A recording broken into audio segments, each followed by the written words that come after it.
भगवान श्री कृष्ण चंद्र की भगवान श्री कृष्ण चंद्र की अघ्राण मासेर 10 तारीख रास उत्सव। এই রাস উৎসবের দিনে আপনারা ভগবানকে পিঠে দেবেন, কিসের? দুধের। কি দেবেন? দুধের পায়েস দেবেন। না পারলে আপনার যা আছে তাই দেবেন, ভক্তি ভরে দিলে ভগবান সব গ্রহণ করেন। তবে একটা কথা বলি, ভগবানকে সেবা করবেন কাউকে ডেকে নয়, ভগবানকে সেবা করবেন নিজের হাতে। দেবদেবীকে ব্রাহ্মণ দিয়ে পুজো করতে পারেন, কিন্তু ভগবান শ্রীকৃষ্ণকে পুজো করতে গেলে কোনো মন্ত্র লাগে না, হরে কৃষ্ণ মহামন্ত্র বললেই কাজ হয়ে যাবে। যদি পারেন আপনি ভগবানের সেবা নিজের হাতে করুন। আপনার বাড়িতে 5 জন লোক এসেছে, নিজে রান্না করে খাইয়ে আনন্দ পাবেন না লোককে ডেকে রান্না করিয়ে খাইয়ে আনন্দ পাবেন? নিজে ডাল ভাত শাক ভাত যা করবেন না, ওটা অমৃত করে খেলে আপনার জীবনে আনন্দ ভরপুর। ভগবানকে আপনি যেটুকু ভক্তি করে দেবেন, শাক দিন, ডাল দিন, ভাত দিন, যা দেবেন পরমান্ন দিন, ভগবান খুশি হয়ে সেবা করে। এই জন্য রাস উৎসবের দিনটা মাথায় রাখবেন আপনারা। রাস উৎসবের দিনে আপনারা স্নান করে সারাদিন ভগবানের নাম করবেন। আর একটা কাজ করবেন, দেখবেন নিয়ম সেবার মাস দামোদর ব্রত চলছে না, রাস উৎসব পর্যন্ত, রাস পূর্ণিমার দিন পর্যন্ত থাকবে। দেখবেন রয়াকার তালবস, রয়াকার দন্তস, রয়াকার মধ্যনস। রয়াকার তালবস মানে ধানের রাস, ধান জড়ো করে না, ধানের রাস। আর একটা কি রয়াকার মধ্যনস মানে কি ঘোড়ার যে লাগাম রাস। আর রয়াকার দন্তস রাস কি না, ভগবান শ্রীকৃষ্ণ যে রাস করেছিলেন সেই রাস। এই রাস উৎসব হচ্ছে অঘ্রাণ মাসের 10 তারিখে। সবার কাছে নিবেদন রইল, এই 10 তারিখটা কথা আজকে মাথায় রাখবেন। কি করবেন সেদিন বুঝে নিন। সকাল বেলায় ঘুম থেকে উঠে সবাই পবিত্র জলে স্নান করবেন। পবিত্র জল বলতে গঙ্গার জল। বাবা গঙ্গা কোথায় পাবো? না পান পুকুরের জলে স্নান করবেন, নদীতে করবেন, না পারলে বাড়িতে বাথরুমে করবেন। গঙ্গা গঙ্গা বলে জল ছিটিয়ে নেবেন, ব্যাস, কোনো অসুবিধা নেই। স্নান করবেন, শুভ্র পোশাক পরবেন, নতুন। যদি না পারেন পুরনো পোশাক, ধোয়া পোশাক পরবেন। ভগবানকে সে দেবেন কি? ভগবান দুধের জিনিস খেতে ভালোবাসে। দুধের পায়েস, দুধের পিঠে রাস উৎসবের দিনে ভগবানকে দেবেন, খুব খুশি। আপনাদের সবার কাছে নিবেদন রয়েছে, যদি বাড়িতে গোপাল থাকে না, বাড়িতে অনেকে গোপাল সেবা হয়, কিন্তু আপনাদেরকে বলি, ছেলে মানুষ করার মতো গোপাল যদি আপনি সময় সময় সেবা দিতে পারেন, শয়ন করাতে পারেন না, দেখবেন জীবন আপনার পরিবর্তন হয়ে যাবে। যার বাড়িতে গোপাল আছে সে দেখবেন তার বাড়িতে কিরকম উন্নতি আসছে, মন একবারে শীতল হয়ে যাচ্ছে, আনন্দে ভরপুর হয়ে যাচ্ছে। জীবনটা আমাদের এই জন্য নয় খেলাম, ঘুমালাম, টিভি সিরিয়াল দেখলাম, আনন্দ করে বেড়ালাম, এটা জীবন নয়। কিন্তু পরে আপনাকে আফসোস করতে হবে। আপনার সমাজে, আপনার সংসারে কেউ আপনাকে ভালোবাসবে, বেইমানি করতে পারে, আপনার ঋণ নাও শোধ করতে পারে, কিন্তু ভগবানের নাম করলে ভগবান আপনার ঋণ শোধ করবেই। একবার পাক্কা কথা, অগ্রদ্বীপের গোপীনাথের নাম শুনেছেন? ছেলে মারা গিয়েছিল গোপীনাথ, ভগবান তার সাধ্য কাজ করেছিলেন। কি করে করেছিলেন? ভগবানকে ভালো। আপনি ভাবছেন আমার ছেলেকে ভালোবাসলাম, ছেলে আমার সঙ্গে বেইমানি করলো, ভগবানকে সন্তান রূপে ভালোবাসুন, দেখুন ভগবান সন্তান রূপে আসবে। ভগবানকে সখা রূপে ভালোবাসুন, সখা রূপে আসবে। আপনার স্বামী চলে গেছে, চিন্তা কি আছে? তার জন্য চিন্তা নেই, ভগবানকে স্বামী রূপে ভালোবাসুন, দেখুন ভগবান স্বামীর মতো কর্তব্য পরায়ণ আপনার কাছে হবে। যে যেমন ভাবে ভালোবাসবে সেভাবে দেখবেন। আমাদের উৎসব আছে অনেক রকমের, তার মধ্যে যে উৎসবের পেছনে যাত্রা লেখা আছে, সেই উৎসবের সময় ভগবান মন্দিরে থাকে না। বলুন তো কোন উৎসবে যাত্রা লেখা আছে? রাস যাত্রা লেখা আছে না, জোরে বলুন। সেই সময় দেখবেন ভগবান মন্দিরে থাকে, বাইরে আসে লীলা করবার জন্য। আচ্ছা, রথযাত্রা, জোরে বলুন। রথের সময় ভগবান কোথায় থাকে? রথযাত্রা মানে এই বেরিয়ে আসে। আচ্ছা মায়েরা কিছু মনে করবেন না, আস্তে। রথযাত্রা জগন্নাথ মন্দিরে খিচুড়ি প্রসাদ পেয়েছেন, জোরে বলুন। বাল্যভোগ খিচুড়ি প্রসাদ। আচ্ছা, এটা কে প্রথম করেছিল কারো জানা আছে? কর্মাবাই। কর্মাবাই মাত্র 19 বছর বয়সে মারা গিয়েছিল। জগন্নাথের রথ জগন্নাথের মন্দির থেকে বেরিয়ে কর্মাবাইয়ের সমাধিতে এসে থেমে যায় মন্দিরে। আপনারা অবাক হয়ে যাবেন, কর্মাবাই 19 বছর বেঁচে ছিল, 19 বছর মাত্র, 19 বছর বয়সে মারা গিয়েছিল। যে যেখানে বসে আছেন মন দিয়ে শুনে নেবেন। তো বলে রাখি, রাস পূর্ণিমার দিনে আপনারা প্রদীপ দেখাবেন। কিসের? ঘিয়ের বা তিলের। কি বললাম? তেলের প্রদীপ দেখাতে পারেন, কিন্তু ঘি আর তিলের প্রদীপ সবচাইতে ভালো। যারা কীর্তন শুনছেন, বাড়িতে ঘিয়ের প্রদীপ মঙ্গলবার শনিবার জ্বালালে খুব লাভ আছে। কিন্তু এখানে দাঁড়িয়ে বলে গেলাম, অশুভ শক্তি, নেগেটিভ এনার্জি সব পালিয়ে যাবে। বাড়িতে ভগবানের মন্দিরে বা লক্ষ্মী মন্দিরে বাড়িতে ঠাকুর আছে, সেখানে ঘিয়ের প্রদীপ একবার জল জল করে জ্বলবে। সারাত্রি পারলে খুব ভালো হয়, মঙ্গল এবং শনিবার, যদি আপনার সামর্থ্য থাকে। একবারে পাক্কা, খুব মঙ্গলদায়ক, কিন্তু খুব মাথায় রাখবেন কথাটা। এবার আপনাদের বলে দিই, ঘিয়ের প্রদীপ বা তিলের প্রদীপ ভগবানের চরণে দেবেন 4 বার। নাভিতে দেবেন 2 বার, মুখমণ্ডলে 3 বার, গোটা শরীরে 7 বার দেবেন। তবে বলে রাখি, ভগবানকে দীপ দেখানোর পর সেই দীপটা দেবদেবীকে দেখাতে গেলে তার চরণে আর দেখাবেন না, তার বদনে 7 বার বা 3 বার দেখিয়ে দেবেন, মাথায় রাখবেন। কোন গুরুদেবের ছবি আছে, গুরুদেবের চরণে সেই দীপ দেখাবেন না, মুখমণ্ডলে দেখাবেন। এগুলো রাস উৎসবের দিনে করবেন। আগামী রাস উৎসবে সবাই মিলে ভগবানের কাছে ভক্তি ভরে কেউ যদি ডাকতে পারে ভগবান দেয়। ডাকার মধ্যে কেমন চাই? আকুলতা ব্যাকুলতা চাই। মায়েরা, ডাকবার সময় আকুলতা। আমি আপনাদের বলবো 4 ঘন্টা কীর্তন শোনার দরকার নেই, 4 ঘন্টা বসে বসে ভগবানের ধ্যান করার দরকার নাই যদি আপনার সামর্থ্য না থাকে। আপনি 5 মিনিট করবেন বাড়িতে, কিন্তু 5 মিনিটটা যেন পাকা হয়, এর মধ্যে কোনো নকল না থাকে। বাড়িতে আপনার সময় নাই, আমি মানছি, 5 মিনিট ভগবানকে বসবেন, কিন্তু ওইটা পাক্কা, কারো দিকে দেবেন না। ওই সময় মন আপনার ছেলে মেয়ে সংসার কারোর প্রতি দেবেন না। 5 মিনিট 10 মিনিট বসবেন, ওইটাই কিন্তু পাকা। 1 ঘন্টা বসতে পারলে ভালো। যত বসা অভ্যাস করবেন দেখবেন গোবিন্দের কাছে শান্তি পাবেন। দেখে নেবেন, সারাদিন কাজের পর সন্ধ্যাবেলায় 1 ঘন্টা মন্দিরে বসে বসে একটু জপ করুন, এর মতো শান্তি পৃথিবীতে আর নাই। দেখবেন যে জীবনটা আপনার ছিল, এই জীবন একবারে পাল্টে গেছে যদি আপনি জপ করতে পারেন। পৃথিবীতে মা যে কি জিনিস যতক্ষণ আছেন ততক্ষণ বুঝবেন, অনুভব করতে পারবেন না। যখন চলে যাবে তখন আপনারা বুঝতে পারবেন মা কি জিনিস, বাবা কি জিনিস। বাবা মাকে যে অপমান করে সংসারে, তার টাকা পয়সা গাড়ি বাড়ি হয়, কিন্তু সুখ শান্তি হয় না। ওই জন্য বারবার বলে রাখি, কৃষ্ণকে পুজো করবেন কি না করবেন সেটা আপনার ব্যাপার। আপনি কালী পুজো করবেন কি না করবেন সেটা আপনার ব্যাপার। দুর্গা পুজো করবেন কি না করবেন সেটা আপনার ব্যাপার। কিন্তু সবচাইতে নিবেদন রইল বাবা মাকে সম্মান দিন। আর সবচাইতে দুঃখের ব্যাপার, আমাদের সমাজে বাবা মা যখন বয়স হয়ে যাচ্ছে আর ছেলে মেয়েরা ভালো চোখে দেখছে না। কেন বলুন তো? পুরনো হয়ে গেছে, এবার পালিয়ে গেলেই আমি সুখে থাকবো। কিন্তু তুমি যাকে পালাচ্ছ, এরকম করে পাঠিয়ে দিচ্ছ, যখন তোমারও বয়স হবে তোমার ছেলেও তোমাকে এরকম করে তাড়িয়ে দেবে। তুমি কি ভাবছো? ঘুঁটে পড়ে আর গোবর হাসে। ঘুঁটে যখন পড়ে গোবর হাসে, তখন ঘুঁটে বলে তোর একদিন এরকম আছে। বাবা, আজকে যাকে কাঁদাবেন আপনি তৈরি থাকুন, আপনিও কাঁদবেন। মায়ের মতো আপন কেউ হয় না।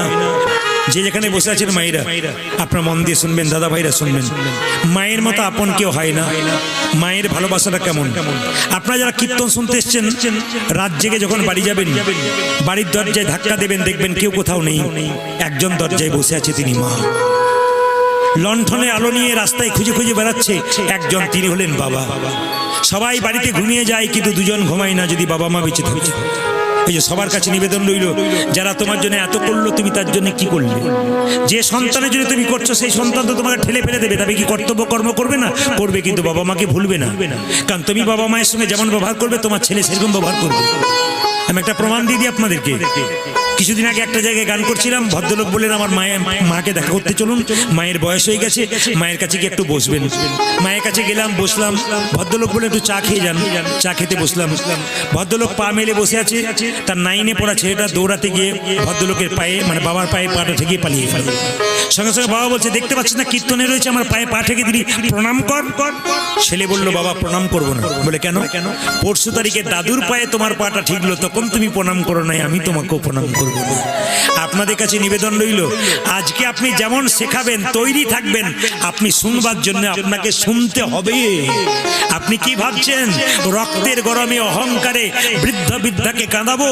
কিন্তু যখন রক্ত ঠান্ডা হবে সেই দিন বুঝতে পারবেন। আপনার ছেলে যখন আপনাকে কটু কথা বলবে, কারো কাছে বলবেন না আমার ছেলে আমাকে দেখতে পারে না। কেন? আপনার কর্মের জন্য আপনাকে দেখতে পারে না। আপনি পেছন চিন্তা করে দেখবেন, আপনি ওদেরকে দেখেছিলেন তো? যদি আপনি দেখেন, আপনাকে বলতে হবে না গোবিন্দ কৃপা করে সেরকম সন্তান দেবে যে দেখবে না আপনাকে শেষ বয়সে দেখবে। আর আপনি দেখবেন না তো তৈরি হয়ে থাকুন, আপনার ছেলে বড় হয়ে আপনার কোঠা বার করে দেবে ঘর থেকে। সেদিন বুঝবেন মায়ের মতো জিনিস কি। এদিকে তাকাবেন মায়েরা। আর মা কাকে বলে?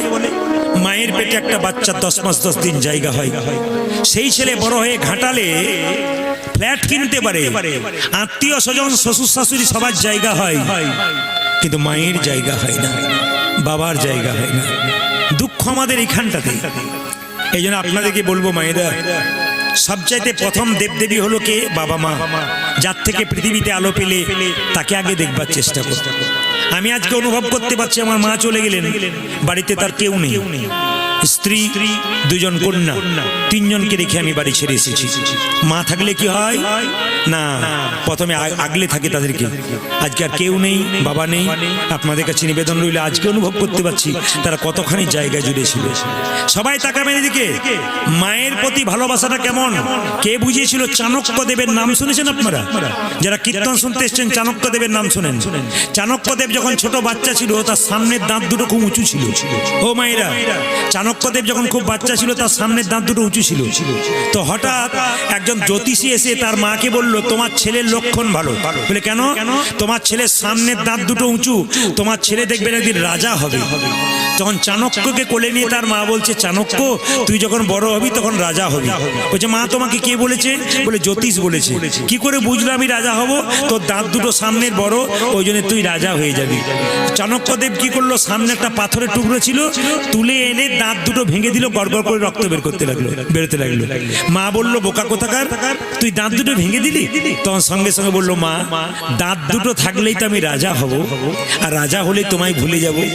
আমার দাঁত দুটো ভেঙে দিলাম, আমি রাজা হব না, আমি তোমায় ভুলেও যাব। কত ভালোবাসা দেখুন। বাসাংসি জিন্নানি যথা বিহায় নবানী ঘিন্নাতি নরহ পরাণী তথা শরীরানি বিহায় জিন্নন্নানি সংজাতি নবানী দেহি। অনেকে সংস্কৃত ভাষা শুনছে, হাই তুলছে, বলে মানে কি বুঝলাম? মানেটা বুঝিয়ে দিই আপনাদেরকে। এই যে কাপড়টা আপনারা পরেছেন, আমি যেটা পরেছি, পুরনো হয়ে গেলে, জীর্ণ হয়ে গেলে, ময়লা হয়ে গেলে আমরা ফেলে দেবো। কি করব? নতুন কাপড় পরবো। বলুন তো, নতুন কাপড় পরলে আনন্দ হয় না পুরনো কাপড় পরলে আনন্দ হয়? নতুন কাপড় পরলে। তাহলে মানুষ যখন মারা যায় তখন সে তার দেহটাকে ত্যাগ করে আত্মা নতুন দেহে যায়। প্রদীপ পাল যেদিন মারা যাবে তার আত্মা কোথায় যাবে? আপনারা যেদিন মারা যাবেন আপনার আত্মা কোথায় যাবে জেনে নিন। মানুষ কুলে জন্মগ্রহণ করে যে যেমন কর্ম করবে তার সেই রকম জন্ম হবে। আজকে কীর্তন শুনতে এসছেন, কেউ যদি কীর্তনে হরি কথা না ভেবে অন্য কথা ভাবেন, আপনার জন্ম কিন্তু অন্য কুলেই হবে। এই জন্য বলে রাখি, মানুষ কুলে জন্ম নিয়ে যে মানুষের মতো কর্ম করে তার মানুষ কুলে জন্ম হয়, মানুষ কুলে জন্মগ্রহণ করে যে পশুর মতো কর্ম করে তার পশু কুলে জন্ম হয়, আর মানুষ কুলে জন্মগ্রহণকে যে মহাপুরুষের মতো কর্ম করে তার আর জন্ম হয় না, গোবিন্দের চরণ প্রাপ্ত হয়। কেন বলুন তো? যে ধানকে সেদ্ধ করে মাটিতে ছড়ানো হয় তার যেমন দ্বিতীয় গাছ হয় না, যে দেহ হরিনামে সিদ্ধ হয়ে যায় তার দ্বিতীয় জন্ম হয় না, গোবিন্দ চরণ প্রাপ্ত হয়ে যায়। জেনে নিন মায়েরা, যে যেখানে বসে আছেন, কেউ যদি মারা যায় তাকে দেখেই বুঝবেন সে স্বর্গে গেল নরকে গেল। কি করে বুঝবেন? আমার দিকে তাকান। আপনাদের শ্রীপুরে কেউ মারা গেল, দেখতে যাবেন, যদি কেউ মৃত্যুর সময় তার মুখটা বিভৎস হয়ে যায়, এদিকে বিভৎস হয়ে যায়, ভয়ঙ্কর হয়ে যায়, বলেন না বাবা রে লোকটা মরেছে গো, 5 দিন ঘুম হয় নাই মুখটা দেখার পর, জানবেন ইনি গেলেন নরকে। আর আপনার মৃত্যুর পর যদি আপনার মুখটা মনে ঘুমাচ্ছে, আহা মরে নাই গো, যেন ঘুমাচ্ছে, জানবেন ইনি গেল স্বর্গে। ওই জন্য জন্ম হোক যথাযথ কর্ম হোক ভালো, জন্ম যে কুলে হোক, যদি কর্ম যদি ভালো হয় তাহলে দেখবেন আপনি স্বর্গে যাবেন।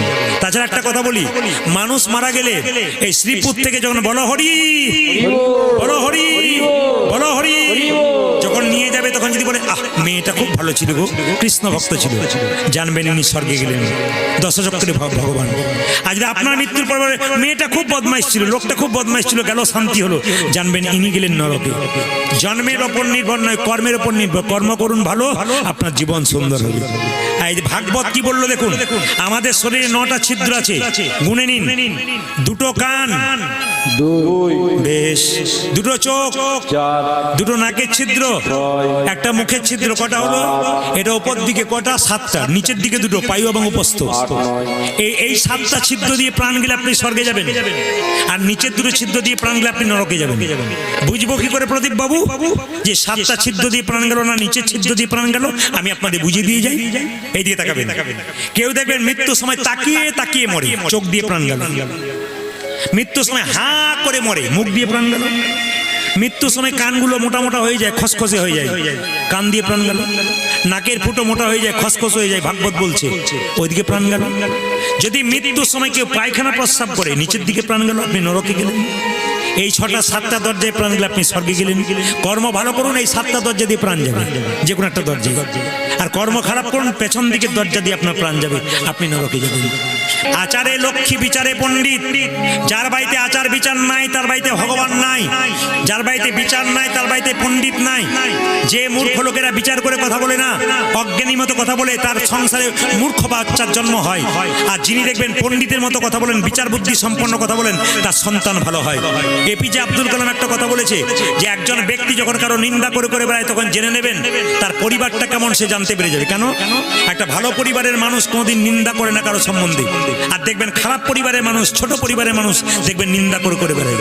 আপনারা দেখবেন বিভিন্ন জায়গায় যারা নিন্দুক হয় বড় বড়, এপিজে আব্দুল কালাম বলেছে যে যদি কাউকে সম্মান দিতে হয়, সেই কাউকে অসম্মান করতে হয়, তাহলে শিক্ষার দরকার হয় না।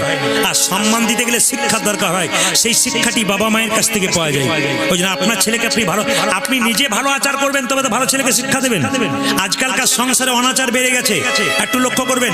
যে যেখানে বসে আছেন, কিরকম অনাচার দেখবেন। অনেক মেয়েরা আপনাদের শ্রীপুরে করে কিনা হাত তুলবেন। অনেক মেয়েরা রান্নাঘরে চটি পরে রান্না করে। আপনার কে কে চটি পরে রান্না করে? যদিও করে কেউ আর বলবে না। চটি পরে রান্না করতে নেই। রান্নাঘরটা হচ্ছে অন্নপূর্ণার মন্দির, ওখানে চটি, একটা বাড়িতে চটি পরে রান্না করছো, দিদি চটি পরে রান্না করছো, ওই যেটা রান্নাঘরের চটি। বাবারে, শোবার ঘরেরও চটি আছে? ওটা না, শোবার চটি নাই, রান্নাঘরের চটি আছে। এদিকে দেখাবেন। রান্নাঘরটা কি? একটা অন্নপূর্ণার মন্দির, চটি পরে ঢুকতে নাই। যদি কেউ ঢোকেন অন্যায় করেন। এখন দেখবেন বিছানায় বসে বসে খাবার খাচ্ছে, বিছানায় বসে বসে কুকুরকে নিয়ে চুম্বন করছে, কুকুরকে নিয়ে আনন্দ করছে, কুকুরকে নিয়ে গলাগলি করছে, নিজের মা বাবাকে ভালোবাসছে না। আর কুকুরের খাবার দেখলে মাথা খারাপ, নিতাই গো হরি বল। না না, কুকুরকে ভালোবাসতে আমি বারণ করি নাই। আগে দেখুন সকালবেলা উঠে মা বাবা চা পেয়েছে কিনা, আগে চিন্তা করুন মন্দির একবার গেলেন কিনা। অনাচার কেমন দেখুন, এঁটো হাতে ফ্রিজ ধরছে, এঁটো হাতে জলের বোতল ধরছে, দেখবেন এঁটো মানছে না, অনেকে জুতো পরে বিছানায় শুয়ে দিচ্ছে, নেশা করে বাড়ি ঢুকছে। অনাচার শুরু হয়ে গেছে, তার ঘরে ভগবান কোনো মতে থাকে না। এই আচারগুলো আপনারা মানুন, দেখবেন সংসার ভালো হবে, আপনার সন্তানের মঙ্গল হবে। আর যত আপনি অনাচার করবেন, ব্যভিচার করবেন, আপনার ছেলে মূর্খ সন্তান জন্ম নেবে, আপনার সংসারে ভালো সন্তান হয় না। যে সংসারে মেয়েরা পরিষ্কার পরিচ্ছন্ন রাখে বাড়ি ঘর, যে সংসারে মেয়েরা দেখবেন খুব পরিষ্কার পরিচ্ছন্ন থাকে, খুব শুভ্র, আপনার পোশাকটা দামি না হোক, ময়লা যেন না হোক, পোশাকটা ধুয়ে মুছে পুরনো হোক, ধুয়ে মুছে পুরুন, দেখবেন আপনার সংসারে লক্ষ্মী আসবে। আর আপনি যত নোংরা রাখবেন বাড়িতে, লক্ষ্মী তত আস্তে আস্তে। অনেকে বলবে আমার তো বাড়ি নোংরা, প্রচুর টাকা আসছে। লক্ষ্মী মানে সবসময় টাকা নয়, লক্ষ্মী মানে সুখ, আর নারায়ণ মানে শান্তি। ওই জন্য লক্ষ্মী নারায়ণ একসঙ্গে পুজো করতে হয়, খুব মাথায় রাখবেন। লক্ষ্মী নারায়ণ যদি একসঙ্গে পুজো করা যায়, সুখ আর শান্তি বর্তমান থাকে। শিব পুজো করবেন কোন দিকে মুখ করে, কেউ বলতে পারলে খুশি হব। বলুন তো, এতদিন কীর্তন শুনছেন, শিবকে পুজো করবেন কোন দিকে মুখ করে? পূর্ব দিকে না পশ্চিম দিকে না উত্তর দিকে না দক্ষিণ দিকে? হ্যাঁ, কোন দিকে? পূর্ব দিকে। মানে সূর্য ওই দিকে উঠে তো বলেই দিয়ে উঠে যা হবে।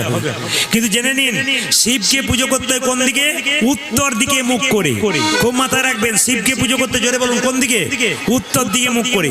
কিন্তু উত্তর দিকে মুখ করে পুজো করবেন, আচমনটা কোন দিকে করবেন? পূর্ব দিকে করবেন। পূর্ব দিকে মুখ করে কেউ যদি আচমন করে, তবে সে আচমনটা অমৃতের সমান হয়ে যায়। কিন্তু পশ্চিম দিকে নয়, অন্য দিকে নয়, আপনি পূর্ব দিকে মুখ করে আচমন করবেন, আর উত্তর দিকে শিব পূজা করবেন। এটা রামকৃষ্ণ দেবের বাণী। বাচ্চা যখন ছোট থাকে, তার মনটা কচি বাঁশের মতো, যেদিকে বাঁকাবেন সেদিকে বাঁকবে, বাঁশ মোটা হয়ে গেলে বাঁকবে না। ও মায়েরা, যা শিক্ষা দেবেন ছোটতেই দেবেন, আর না দেবেন তো নিতাই গৌর হরি বল। আমি একটা প্রমাণ দিয়ে দিই আপনাদেরকে, যে যেখানে বসে শুনছেন মন দিয়ে শুনবেন। আমার পাশের বাড়ি একটা মেয়ে মানে মা তার বাচ্চাকে বলছে, টিফিন বক্সে খাবার দিলাম, নিজে খাবি, কাউকে দিবি না। ছেলে বলল, মা আমার 5 জন বন্ধু আছে, ভাগ করে দেবো। খবরদার, নিজে খাবি, কাউকে দিবি না, দিলে তোর একদিন কে আমার একদিন। ছেলে ভয়ে ভয়ে দেয়। যেদিন পাড়ার লোকে, পাড়ার ছেলেতে এসে বললো, তোমার ছেলেকে তুমি তো কষ্ট করে খাবার করে দিচ্ছ, পাড়ার ছেলেকে খাইয়ে দেয়, 5 জন বন্ধুকে খাইয়ে দেয়। ছেলেকে তার মা বলছে, কান ধরে উঠবোস কর, আমার সামনে বল কি, নিজে খাবি, কাউকে দিবি না। ছেলে বলছে, নিজে খাবো, কাউকে, এই দিকে, নিজে খাবো, কাউকে দেবো না। ছেলে যখন বড় হলো, চাকরি করলো, বিয়ে করলো, নিজে খেলো, বাবা মাকে দিল না। কেন বলুন তো? তৈরি করেছেন তো আপনি। আপনি তো তৈরি করে দিচ্ছেন, তাহলে আপনি যদি তৈরি করে দেন তাহলে ছেলে সেরকম তৈরি হবে।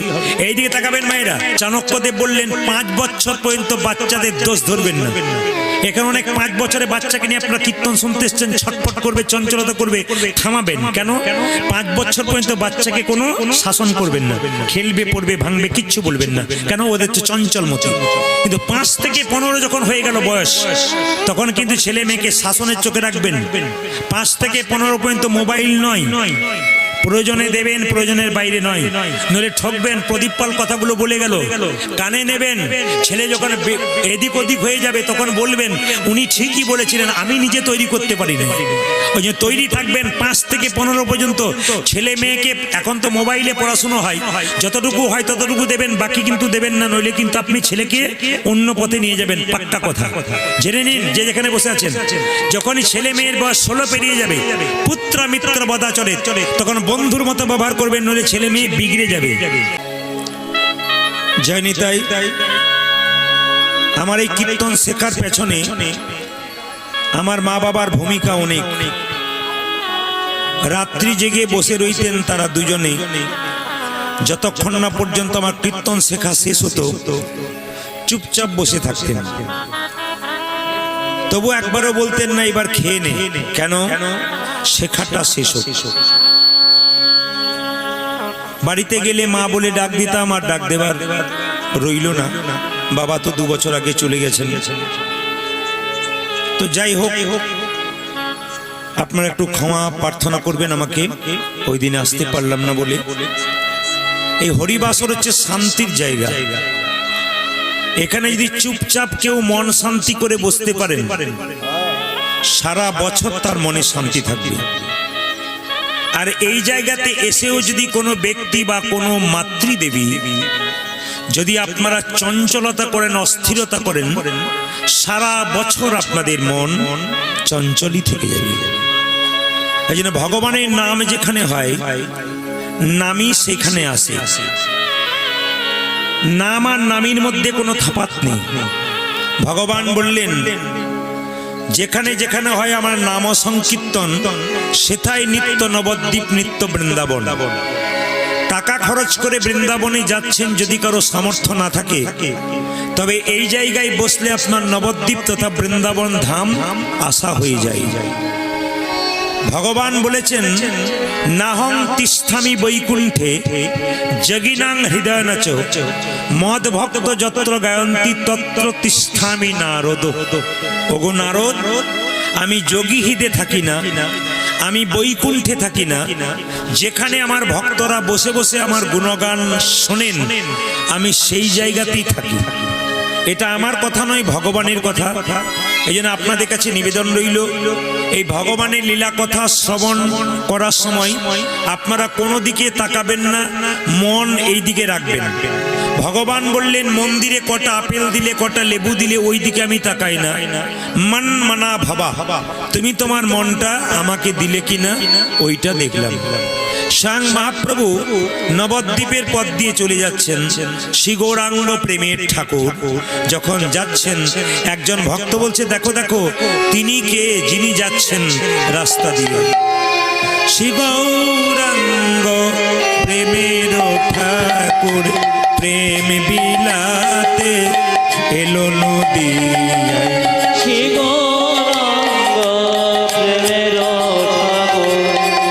যিনি ভগবান মহাপ্রভু, তিনি হচ্ছেন রাধা কৃষ্ণ মিলিত তনু গৌরাঙ্গ। মায়েরা, অন্তরে কৃষ্ণ, বাইরে রাধা, তিনি হচ্ছেন গোরা। এই জন্য কলিযুগে যদি আমরা মহাপ্রভুকে স্মরণ করতে পারি, আমাদের জীবন ধন্য হয়ে যাবে। সত্যযুগের মানুষ কি করেছিল মায়েরা? ধ্যান করে ভগবানকে পাওয়ার চেষ্টা করেছিল। দাপরের লোকেরা সেবার দ্বারা, তেতা যুগের মানুষ যাগযজ্ঞ করে ভগবানকে পাওয়ার চেষ্টা করেছিল। আবার দেখুন দাপরের মানুষ সেবার দ্বারা ভগবানকে পাওয়ার চেষ্টা করলো। কিন্তু কলিযুগের মানুষের জন্য মহাপ্রভু বলল তোমাদের অত ধৈর্য নাই যে ধ্যান করবে, তোমাদের অত ধৈর্য নাই যে যজ্ঞ করবে, তোমাদের অত ধৈর্য নাই যে সেবা করবে। তার চাইতে একটা কাজ করো, হরিনাম হরিনাম হরিনাম সার, নাম ছাড়া কলিযুগে কিছু নাই আর। একমাত্র নামই এই যুগে উদ্ধারের একমাত্র পথ। তাই সবাই মিলে নামের মধ্যে মেতে থাকুন। মহাপ্রভু নবদ্বীপের পথ দিয়ে প্রত্যেকটা জীবকে হরিনাম দেবার জন্য নিতাই চাঁদকে ডেকে বললেন, দাদা জীবের দ্বারে হরিনাম দাও। কিভাবে দেব? নয়নে দেখিবে জারি, কৃষ্ণ নামে দেবে তারে। কৃষ্ণ নামে দেবে তারে। কাউকে জিজ্ঞেস করতে হয় না আপনারা গুরুমন্ত্র নিয়েছেন কিনা। কিন্তু গুরুমন্ত্রের দুটো দিক আছে, একটা শিক্ষা একটা দীক্ষা। এখানে যারা কীর্তন শুনতে এসছেন আমার মনে হয় প্রায়জন দীক্ষা নিয়েছেন, শিক্ষা অনেকে নেন নাই। যারা জ্ঞানীজন আছেন তারা শুনবেন, দীক্ষা নেওয়া মানে কৃষ্ণকে জানা, আর শিক্ষা নেওয়া মানে রাধাকে জানা। যারা গুরুমন্ত্র নিয়েছেন দীক্ষা নিয়েছেন তারা বলবেন দীক্ষা গুরুকে, আমাকে একটা শিক্ষা গুরু বেছে দিন। দীক্ষা তো নিয়ে আনন্দ পাচ্ছেন, শিক্ষা নিয়ে দেখবেন আরো আনন্দ পাবেন। শিক্ষাতে রাধাকে জানা যায় আর দীক্ষাতে কৃষ্ণকে জানা যায়। এই জন্য আপনাদের কাছে নিবেদন রইল, দীক্ষা শিক্ষা দুটোই দরকার। আচ্ছা মায়েরা, দীক্ষা নেবেন কেন? দীক্ষা মানে কি? যারা দীক্ষা নিয়েছেন এই কাজগুলো না করলে দীক্ষা নেওয়া বেকার। খুব মন দিয়ে শুনবেন, যারা যারা দীক্ষা নিয়েছেন হাত তুলতে বলবো না। যদি এই কাজটা সারাদিনের মধ্যে না কাজ করেন তাহলে আপনার দীক্ষা নেওয়া বেকার। আগে জেনে নিন কি কি দীক্ষা মানে কি।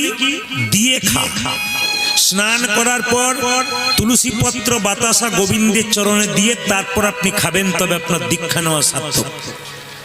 সকালবেলায় স্নান করে গোবিন্দকে দিয়ে তারপর খেতে হয়, এরই নাম দীক্ষা। আর যদি আপনি নিজে খেয়ে নিলেন গোবিন্দকে দিলেন না, তাহলে আপনার দীক্ষা নেওয়া সার্থক হলো না।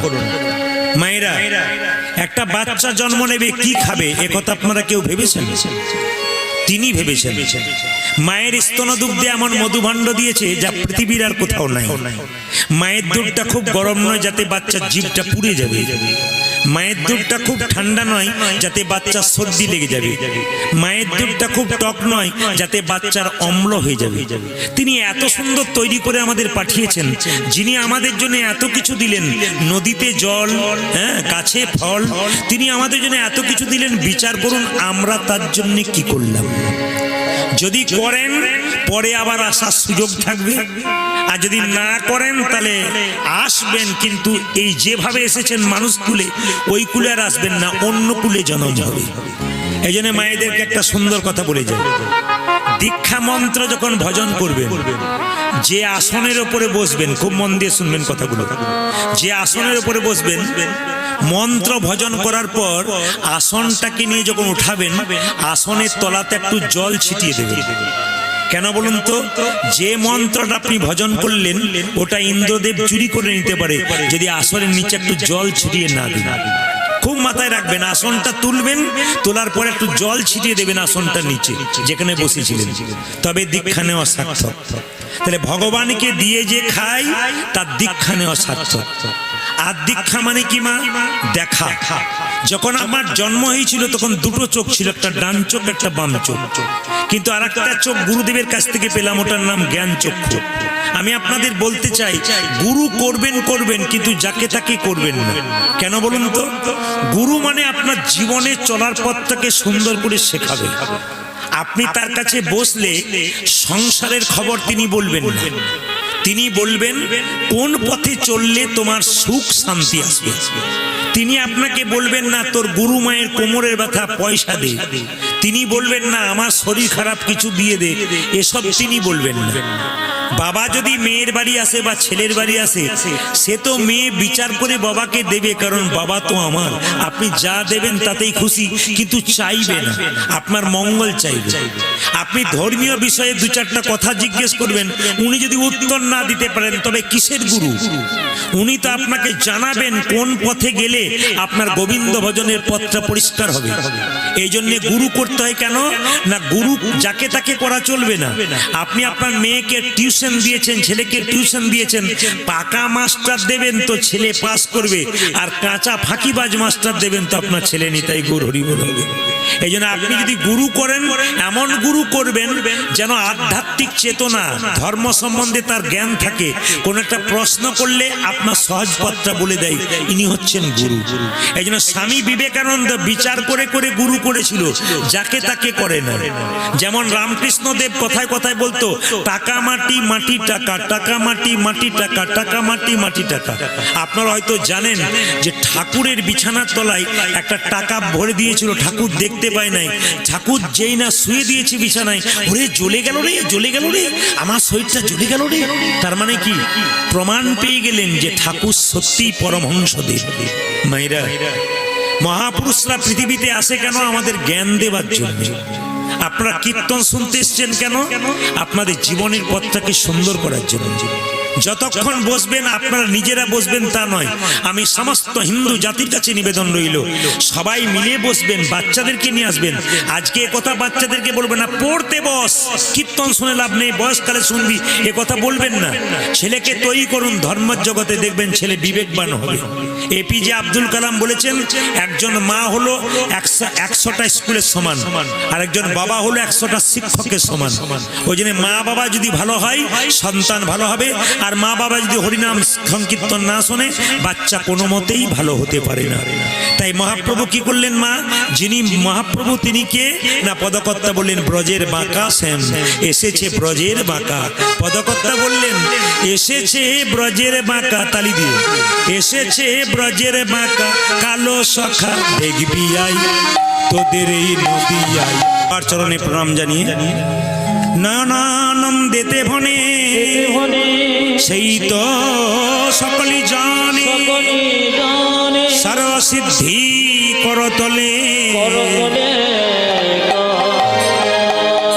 নারী যদি নারীর মতো না হয়, পুরুষ কোনোদিন উঁচুতে উঠতে পারে না। একজন পুরুষ উঁচুতে ওঠার পেছনে নারীর ভূমিকা অনেক থাকে। নারী যদি আনারী হয়, পুরুষ নিচে নেমে যায়, আর নারী যদি নারীর মতো হয়, তবে পুরুষ ওপরে উঠে যায়। এই নারী ছিল কে? পদ্মাবতী। জয়দেবে জানেন, জয়দেবের পাশে যদি পদ্মাবতী না থাকতো, জয়দেব হতে পারতেন না কবি। রানী চণ্ডীদাস, রানী রজকিনীর মেয়ে হয়ে চণ্ডীদাস ঠাকুরকে ভালোবেসেছিল। একদিন চণ্ডীদাস কি হয়েছিল? পণ্ডিত হয়ে গেছিল, কবি হয়ে গেছিল। রামকৃষ্ণদেবের পাশে সারদা মা যদি না থাকতো, তবে রামকৃষ্ণদেব পরমহংস হতো না। ওই জন্য আপনার নারী যদি পুরুষের পাশে না থাকেন ধর্মের ব্যাপারে, কোনোদিন পুরুষ বড় হতে পারে না। এই জন্য স্বামী স্ত্রী যদি কৃষ্ণ ভক্ত হয়ে যান, আমি 100% গ্যারান্টি দিলাম, এ শুধু আপনাদের মঙ্গল হবে তা নয়, আপনাদের বাচ্চারা, পরবর্তী বংশধররা মঙ্গল হবে। ওদের দেখবেন ক্ষমা হবে, গোবিন্দের কাছে কৃপা পাবে। এই জন্য সন্তান সন্ততি যে টাকা রোজগার করবেন, ব্যাংকে জমা দেবেন, ভাববেন আমার ছেলে বসে বসে খাবে, আপনি ভুল করছেন। ছেলেকে কৃষ্ণ ভক্ত তৈরি করে যান, আপনার জীবন ধন্য হবে। যেমন জিনার নাম আজকে এখানে বারবার প্রচার করছেন, উনি দেখুন বোম্বে থেকে এসেছেন। আমি বোম্বে ভাইন্দরে গিয়েছিলাম, ওনারা জানেন, এবং দেখবেন উনি ওখান থেকে এসেছেন। কিন্তু কেন করছেন বলুন তো?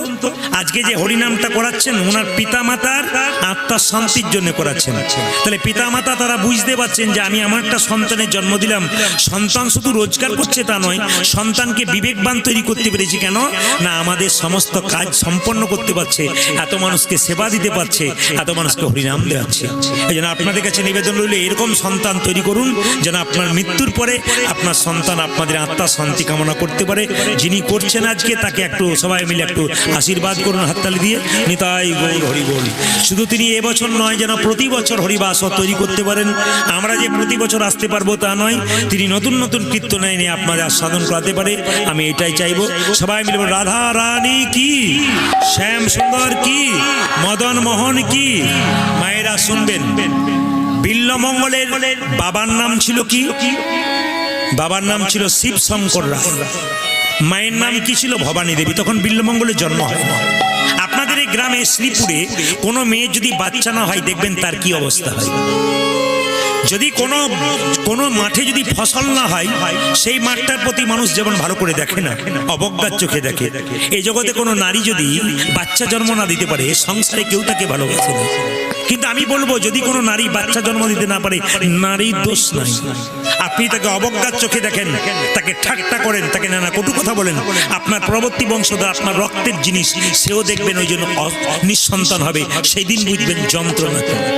এই জন্য কেউ যদি সন্তান না হতে পেরেছে ভগবানের কাছে প্রার্থনা করুন বারবার যেন একটা কৃষ্ণ ভক্ত সন্তান হয়। ভবানী দেবী যখন বাচ্চা হয় নাই পাড়ায় পাড়ায় গিয়ে বলতো, দিদি আমার তো বাচ্চা হচ্ছে না, কি করলে বাচ্চা হবে? প্রচুর দেবদেবীকে পুজো করলাম, কিচ্ছু হলো না। সোমবার দিন একটা দেবতার পুজো হয়, একটা মেয়ে বলল, দিদি সব দেবতাকে পুজো করেছো, একটা দেবতার পুজো করো না। কোন দিন? শিব চতুর্দশীর দিন। বাবা শিবের কি সোমবার, কি শিবের যে বলুন জন্মদিন, আর শিব চতুর্দশীতে বিয়ে নাকি, নাকি বলছেন? কিন্তু শিব সোমবার দিন পুজো করছে কি? বেলপাতা দিয়ে। মায়েরা যদি বেলপাতা পান তো ভালো, কিন্তু একটা কথা জেনে নিন, বেলপাতা যদি আপনি না পান, বেলপাতা কোথাও থেকে সংগ্রহ করবেন।